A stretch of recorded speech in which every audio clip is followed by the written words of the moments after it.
High, কেমন আছো সবাই? আশা করছি ভালো আছো, সুস্থ আছো। আজকে চলো আমরা এই সুন্দর ড্রেসটা কাটিং স্টিচিং শিখে নিই। এই ড্রেসটা তোমরা ওয়ান পিস মিডি ড্রেস হিসেবেও পরতে পারো, অথবা প্লাজোর সাথেও শুধুমাত্র ক্যারি করতে পারো, অথবা প্লাজো দুপাট্টার সাথেও ক্যারি করতে পারো, কিংবা শুধুমাত্র লেগিংস দিয়েও পরতে পারো। প্রায় 50 ইঞ্চি ঝুলের এই ড্রেসটি বানানোর জন্য আমি 2.5 মিটারের থেকে একটুখানি বেশি কাপড় এখানে ব্যবহার করেছি।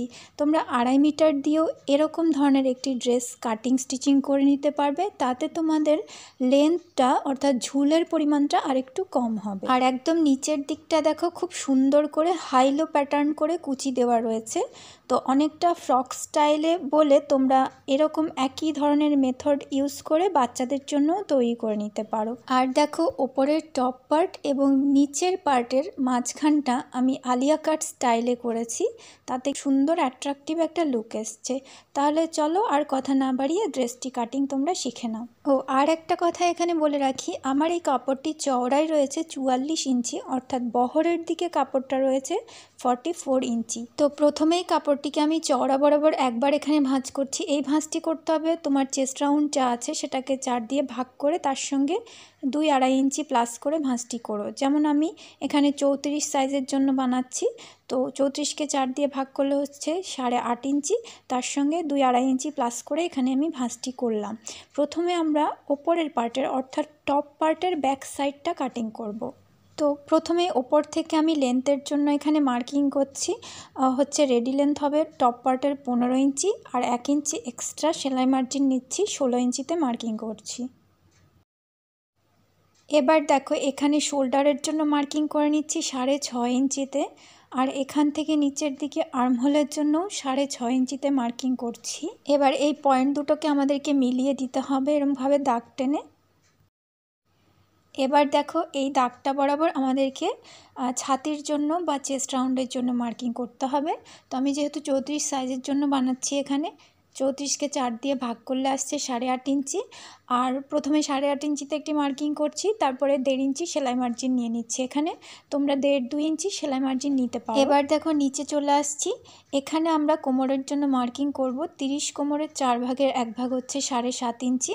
তো প্রথমে 7.5 ইঞ্চিতে মার্কিং করছি, তারপরে এখানেও 1.5 ইঞ্চি সেলাই মার্জিন নিয়ে উপরের পয়েন্টের সঙ্গে যোগ করে দিই। এটা যেহেতু আমাদের ব্যাক সাইড, তো এই যে কোণাটা রয়েছে এর বাইরের দিকে আমাদেরকে 1 ইঞ্চিতে প্রথমে একটা পয়েন্ট করে নিতে হবে, কারণ এখানে আমাদেরকে ব্যাক সাইডের আর্মহোল কার্ভ দিতে হবে, সেই কারণে এই পয়েন্টটা করতে হবে। আর যে লাইনটা দেখছো এখানে, এই লাইনটার অর্ধেক করে নিতে হবে।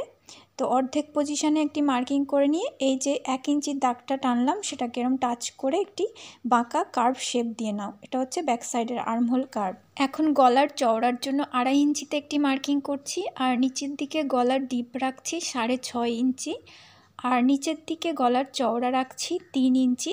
একটি বক্স শেপ এঁকে নিয়ে গোল গলার শেপ ড্র করে নিচ্ছি। নেকটা এখন আমরা কাটবো না, পরে যখন সেলাই করব তখনই কাটবো। নেকের মেজারমেন্টটা শুধুমাত্র এখন বসিয়ে রাখছি। এখানে দেখো, 1/2 ইঞ্চি মতো আমাদেরকে শোল্ডার ডাউন করে নেকের যেই দাগটা রয়েছে তার সঙ্গে যোগ করে দিতে হবে। তো আমাদের ব্যাক সাইডের মেজারমেন্টগুলো নেওয়া হয়ে গেছে। এই মাপ অনুযায়ী আমি দেখো কেটে নিয়েছি এখানে। এখন আমাদের সামনের দিকে যে কাপড়টা রয়েছে, এই কাপড়টা থেকে আমরা ফ্রন্ট পার্টটা কাটবো। তো সামনের এই কাপড়টাকে আমরা কি করব, একবার ভাঁজ করে নেব চওড়া বরাবর। তো এরকমভাবে ভাঁজ করে নেওয়ার পর এই ভাঁজ করা কাপড়ের ফোল্ডেড সাইডের ওপরে ফোল্ডেড সাইডের সাথে ব্যাক পার্টের ফোল্ডেড সাইডটা মিলিয়ে রেখে যেরমভাবে ব্যাক সাইডটা আছে সেরমভাবে আমরা কেটে নেব।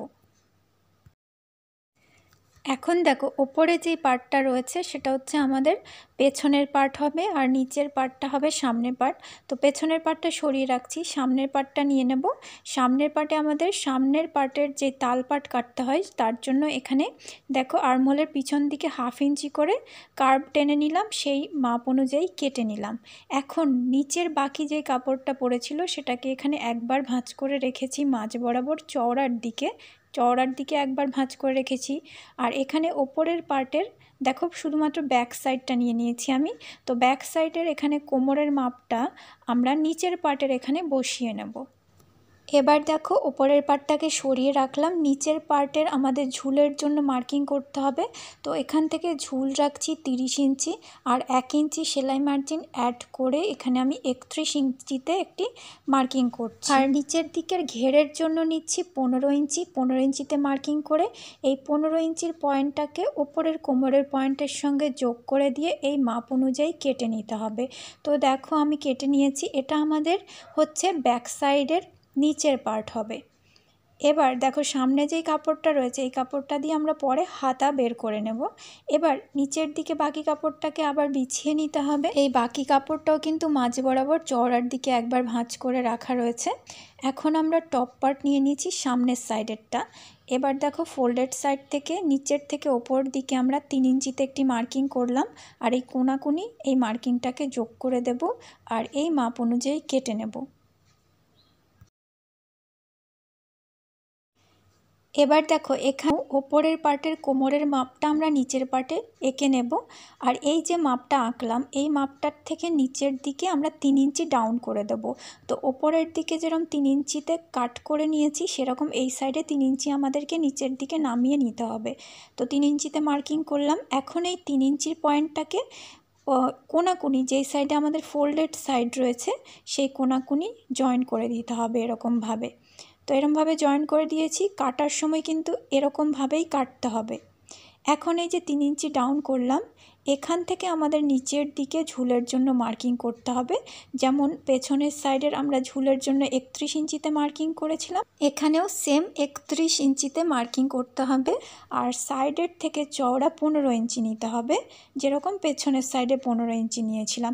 তোমরা চাইলে সাইডে কিন্তু আরেকটু চওড়া নিতে পারো, সেটা তোমাদের ইচ্ছা। আমি শুধুমাত্র 15 ইঞ্চি রেখেছি আর এই মাপ অনুযায়ী কেটে নিয়েছি। এখন দেখো নিচের দিকের যে বাকি কাপড়টা আছে সেটাকে আমরা কুচির জন্য ব্যবহার করব বা ফ্রিলের জন্য ব্যবহার করব।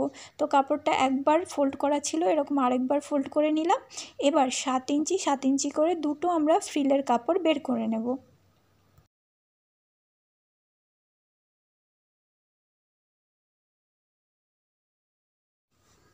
তো দেখো প্রত্যেকটা ফোল্ড থেকে আমরা দুটো করে ফ্রিলের কাপড় পাবো, এক একটার চওড়া লম্বা হবে 44 ইঞ্চি।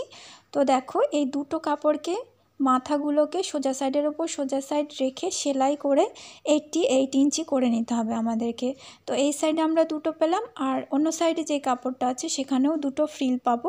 তো অন্য সাইডের একটা সাইড ফোল্ড ছিল, সেই ফোল্ডেড সাইডটা আমরা কেটে নেব, তাহলে এখান থেকেও আমরা দুটো ফ্রিলের কাপড় একই লেন্থের পেয়ে যাব। চলো এবার আমরা সেলাইয়ে চলে যাই। এখানে আমি ফিউজ পেপার নিয়ে নিয়েছি। তো এই কাগজটাকে মাঝ বরাবর একবার ভাঁজ করে নিলে এর চওড়া আসছে দেখো 4 ইঞ্চি মতো আর লম্বা আসছে 8.5 ইঞ্চি মতো। এটা দিয়ে আমরা সামনের সাইডের গলাটা রেডি করব। তো ওপর থেকে নিচের প্রথমে সাইড থেকে দেখো এখানে আমি গলার চওড়ার জন্য 3 ইঞ্চিতে মার্কিং করছি আর এখান থেকে নিচের দিকে দেখো 7 ইঞ্চিতে একটা মার্কিং করে নিচ্ছি। এখন এখানে আমরা ভি শেপ ড্র করে নেব। তো এই পয়েন্টটাকে ওপরের পয়েন্টের সঙ্গে যোগ করে দেব। তারপরে এই লাইনটার বাইরে দেখো এরকম হালকা বাঁকিয়ে লাইন টানবো এবং এর বাইরে দিয়ে আরও 1 ইঞ্চি মতন মার্জিন নিয়ে আরেকটা লাইন টেনে নেব। তারপর এই মাপ অনুযায়ী কেটে নেব। কাটার সময় দেখো আমি ওপরের দিকে একটুখানি কাগজ রেখে দিয়েছি। এরমভাবে কাগজ যদি রেখে দাও তাহলে তোমাদের গলাটা যখন এরম কাপড়ের উপর বসাবে আয়রন দিয়ে তখন কিন্তু ছড়িয়ে যাবে না। তো সেই কারণে এরমভাবে কাটতে হবে। এবার দেখো এই ফিউজ পেপারটাকে আমি আয়রন দিয়ে একটি কাপড়ের উপর বসিয়ে নিয়েছি আর সাইডে 1/2 ইঞ্চি মতো সেলাই মার্জিন রেখেছি। এখন সেই কাপড়ের মধ্যে আমি একটু একটু করে কেটে নিচ্ছি, ফলে এই জায়গাটা এরম ফোল্ড করে আমাদেরকে সেলাই করতে হবে। তো যেখানে রাউন্ড জায়গা আছে সেই জায়গাগুলো ভালো করে ফোল্ড হয়ে যাবে এরম কেটে নিলে। তো দেখো ফোল্ড করে ধারটা সেলাই করে নিচ্ছি। এবার এখানে আমি টপ পার্টের যে সামনের সাইডটা ছিল সেই সামনের সাইডটা নিয়ে নিয়েছি দেখো।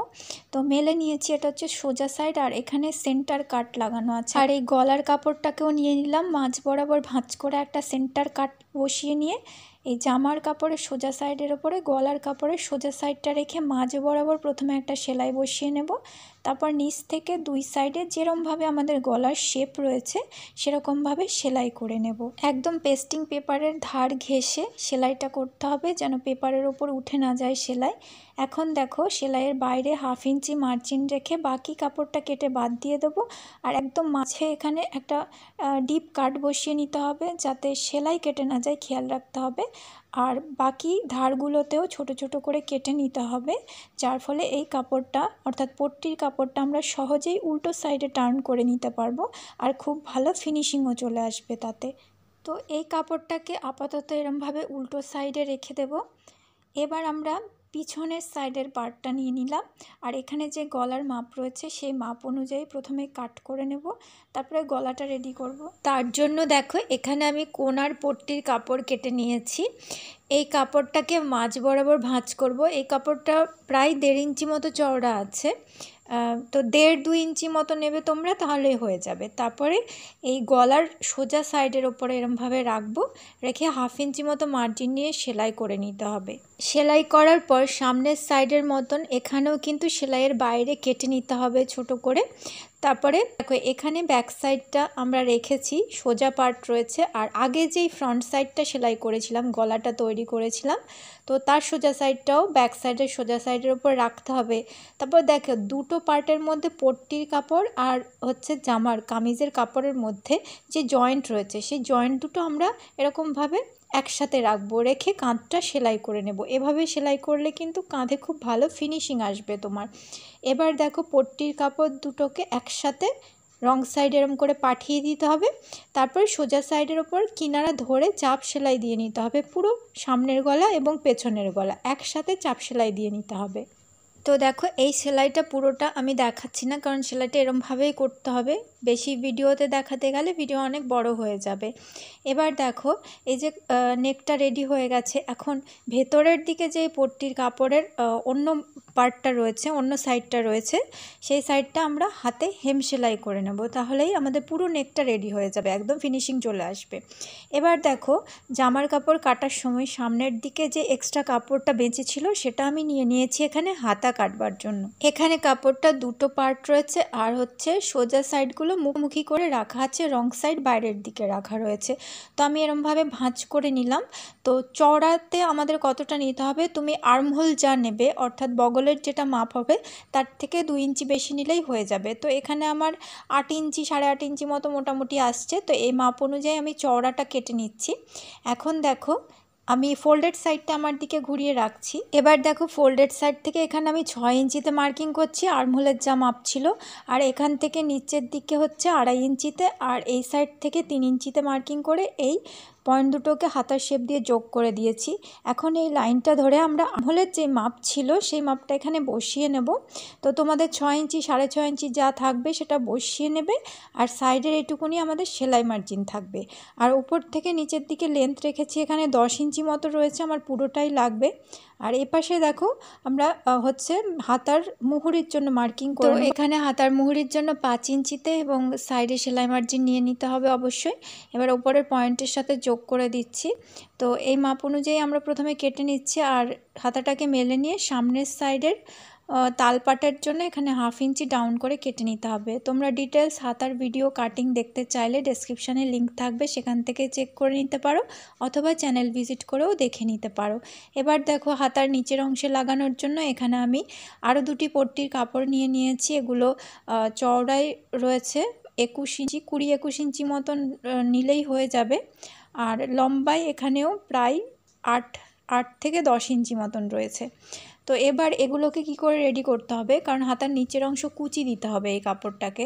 তো আমি এখানে বড় ফোরের মেশিনের সব থেকে বড় ফোরের সেলাই দিয়ে সিঙ্গেলভাবে এরকমভাবে একটা সেলাই টেনে নিচ্ছি। তো এবার দেখো এর মাথাটাকে আমরা সুতোটাকে এরকমভাবে টানবো। টানলে কি হবে, একটা সুতো ধরে টানলে এখানে গ্যাদার তৈরি হয়ে যাবে, ছোট ছোট কুচি তৈরি হয়ে যাবে। তো এবার ওপরের পার্টটা নিয়ে নিয়েছি, আর সোজা সাইডের ওপরে এই নিচের পার্টের সোজা সাইডটা রেখে সেলাই করে নিতে হবে এখানে। আর দেখো এখানে যদি তোমার কুচির কাপড়টা ছোট বা বড় হয়ে যায়, সেক্ষেত্রে কুচিগুলোকে টেনে অথবা আবার একটুখানি ঘন করে নিয়ে ওপরের পার্টের সঙ্গে অ্যাডজাস্ট করে নিতে হবে। তো দেখো এরকমভাবে আমি সেলাই করে নিয়েছি, আর নিচের দিকটা বর্ডারটা এরকম দুবার ফোল্ড করে সরু করে এখানে সেলাই করছি। আমি সরু করে সেলাই করলে কি হবে, নিচের দিকে একটা ফ্লোই ভাব আসবে আর কি। তো সে কারণে সরু করে নিলাম, আর জয়েন্টের ওপরে আমি একটি লেস বসিয়ে নিয়েছি। তো সেমভাবে আমাদের অন্য সাইডের হাতাটাও রেডি করে রাখতে হবে।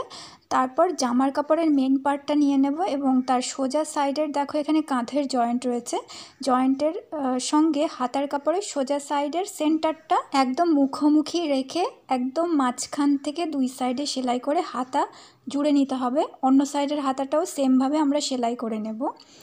তো দেখো এখানে আমি দুই সাইডের হাতাই লাগিয়ে নিয়েছি সেলাই করে। এখন আমাদেরকে সামনের পার্টের এবং পেছনের পার্টের নিচের যেই অংশ রয়েছে সেই পার্ট দুটোকে সেলাই করে অ্যাড করতে হবে এখানে। দেখো আমি প্রথমে সামনের সাইডের নিচের পার্টটা নিয়ে নিয়েছি। এখন এখানে যে সেন্টার আছে, সামনের সাইডের ওপরের পার্টের যেই সেন্টার রয়েছে আর নিচের পার্টের যেই সেন্টার রয়েছে, সেই সেন্টার দুটোকে এরমভাবে মিলিয়ে ধরবে আর সোজা সাইডের ওপর সোজা সাইড রেখে একদম মাঝখান থেকে দুই সাইডে সেলাই করবে। প্রথমে মাঝখান থেকে এপাশে 1/2 ইঞ্চি মার্জিন নিয়ে তারপর মাঝখান থেকে এপাশে 1/2 ইঞ্চি মার্জিন নিয়ে সেলাই করতে হবে। আর ব্যাক সাইডের সেলাইটা তো একদমই সিম্পল, সোজা সাইডের ওপর সোজা সাইড রেখে সেলাই করে নিতে হবে 1/2 ইঞ্চি মার্জিন নিয়ে, সেটা আর আমি এখানে দেখাচ্ছি না। তো এবার দেখো এখানে সামনের পার্টের ওপরের আর নিচের পার্টের সঙ্গে এরকম যে জয়েন্টটা রয়েছে সেই জয়েন্টটাকে ঢেকে দিয়ে আমরা এখানে একটা লেস বসিয়ে নেব। যেরকমভাবে সেলাইটা রয়েছে লেসটাও সেরকমভাবেই বসাবো, আর গলাতেও সেম ধরনের লেস বসিয়ে নেব। তো আমি শুধুমাত্র এখানে গলার লেস বসানোটাই দেখিয়ে দিচ্ছি। প্রথমে 1/2 ইঞ্চি ভাঁজ করে নিয়ে তারপর এরমভাবে গলার যেরকম ডিজাইন গেছে সেরকমভাবেই সেলাই করে একদম লাস্টেও 1/2 ইঞ্চি মুড়ে দিতে হবে। দেখো এখানে আমি লেস কমপ্লিট করে বসিয়ে নিয়েছি। এখন আমাদেরকে এই জামাটাকে একবার মাঝ বরাবর ভাঁজ করে নিতে হবে। এবার দেখো একদম কোণার দিক থেকে ওপরে 4 ইঞ্চিতে একটা মার্কিং করছি, আর এই মার্কিংটাকে একদম মাঝ বরাবর হালকা করে রাউন্ড শেপ দিয়ে যোগ করে দিতে হবে, আর এই মাপ অনুযায়ী কেটে নিতে হবে। এরকম করলে নিচের দিকে কোণা ঝুলে থাকবে না, একদম রাউন্ড করে শেপ আসবে। তো এটা অবশ্যই করে নেবে তোমরা। এবার ভেতর থেকে শুধুমাত্র পিছনের সাইডটা বের করে নিচ্ছি আর সামনের সাইডটা আরেকবার বিছিয়ে নেব। এখন দেখো ফোল্ডেড সাইড থেকে ওপরের দিকে 5 ইঞ্চিতে একটা মার্কিং করছি, করে এই 5 ইঞ্চির পয়েন্টটাকে কোণাকুনি যোগ করে দিয়ে এই মাপ অনুযায়ী কেটে নিতে হবে। অর্থাৎ নিচের দিক থেকে 5 ইঞ্চি আমরা কেটে বাদ দিয়ে দেব, তাহলে একটা হাই লো প্যাটার্ন আসবে। অর্থাৎ সামনের দিকটা আমাদের একটু উঁচু থাকবে আর পেছনের পার্টটা একটু নিচু থাকবে। এখন দেখো এই পার্টটাকে মেলে নিলে ঠিক এরকম আসবে। এখন আমাদের যে একদম নিচের দিকে আমরা পট্টির কাপড় পেয়েছিলাম কুচি দেওয়ার জন্য, সেই কাপড়গুলোর মধ্যে দুটি কাপড় এখানে সোজা সাইডের ওপর সোজা সাইড রেখে 1/2 ইঞ্চি মার্জিন নিয়ে বড় করে নিতে হবে, তাহলে টোটাল 88 ইঞ্চি হয়ে যাবে। আর এরকম সামনের সাইডে ছোট ছোট করে কুচি দিয়ে জুড়ে নিতে হবে। সেমভাবে আমাদের পেছনের সাইডটাও করতে হবে। তো দেখো এখানে আমি সামনের পার্টটা নিয়ে নিয়েছি, সামনের পার্টের নিচে কুচি দিতে হবে। তার জন্য এক্ষুনি যে পট্টির কাপড়টা জোড়া দিলাম সেই কাপড়টাও নিয়ে নিলাম। এখন সামনের পার্টের সোজা সাইডের ওপরে এই পট্টির কাপড়ের সোজা সাইডটা রাখতে হবে। রেখে প্রথমে আমরা 1 ইঞ্চি মতো সেলাই নর্মাল সেলাই দেবো, ছেড়ে দেবো। তারপরে 1 ইঞ্চি পর থেকে কুচি দিয়ে নিতে হবে। তোমরা যেরকম চওড়া কুচি দিতে চাও বা যেরকম ঘন বা পাতলা কুচি দিতে চাও তোমাদের ইচ্ছা অনুযায়ী এখানে কুচি দেবে। তো আমি মোটামুটি 1/2 ইঞ্চি চওড়া করে কুচি দিচ্ছি, তাতে আমার কাপড় যথেষ্ট কুলিয়ে যাবে। এই ভিডিওটি যদি কেউ ফেসবুক পেজ থেকে দেখে থাকো তবে অবশ্যই পেজটিকে একবার ফলো করে রেখো, আর যদি ইউটিউব চ্যানেল থেকে দেখে থাকো তবে অবশ্যই চ্যানেল সাবস্ক্রাইব করে পাশে থাকা বেল আইকনটি প্রেস করে রেখো, যাতে নেক্সট ভিডিওগুলো যেগুলো আসতে থাকবে তার নোটিফিকেশান তুমি সঙ্গে সঙ্গে পেয়ে যাও। দেখো আমি সামনের এবং পেছনের দুটো সাইডেই একসাথে কুচি দিয়ে নিয়েছি। এবার একদম কুচির পার্টের নিচের দিকে যেই অংশটা রয়েছে সেটা আমরা দুবার এরকম রং সাইডে ভাঁজ করে পুরো রাউন্ডে স্টিচ করে নেব, আর ওপর থেকে ফাইনাল ফিটিংসের মাপ বসিয়ে সেই মাপ অনুযায়ী সাইডগুলো আমাদেরকে বন্ধ করে নিতে হবে সেলাই করে। এখানে আমি প্রথমে সাইড ফিটিংসের মাপ অনুযায়ী সেলাই করে নিচ্ছি, আর হচ্ছে ওপর থেকে কোমর পর্যন্ত ফিটিংসের মাপ অনুযায়ী সেলাই করব। তারপর কোমরের নিচ থেকে সাইডে শুধুমাত্র 1/2 ইঞ্চি মতো মার্জিন রেখে একদম নিচ পর্যন্ত সেলাই করে বন্ধ করে নেব। তো দুটো সাইডেই সেমভাবে সেলাই করে নিতে হবে। আর নিচের দিকে আমাদের যে বর্ডার রয়েছে একদম নিচে, সেই বর্ডারটাকে আমরা কি করব, দুবার সরু করে একদম সরু করে রং সাইডের দিকে দুবার ফোল্ড করে নেব। তো এরকমভাবে ফোল্ড করলে কি হবে, নিচের দিকটা একদম ফ্লোই থাকবে। তো এরকম সরু করে ভাঁজ করে নিয়ে তোমরা সেলাই করার চেষ্টা করবে, দেখবে নিচের দিকের ফিনিশিংটা একদম পিকোর মতো আসবে। যাদের কোনো পিকো মেশিন নেই তারা এটা এরকমভাবে করে দেখবে, দেখবে খুব সুন্দর ফিনিশিং আসে নিচের বর্ডারে। দেখো কত সুন্দর কুচির প্যাটার্নটা তৈরি হয়েছে।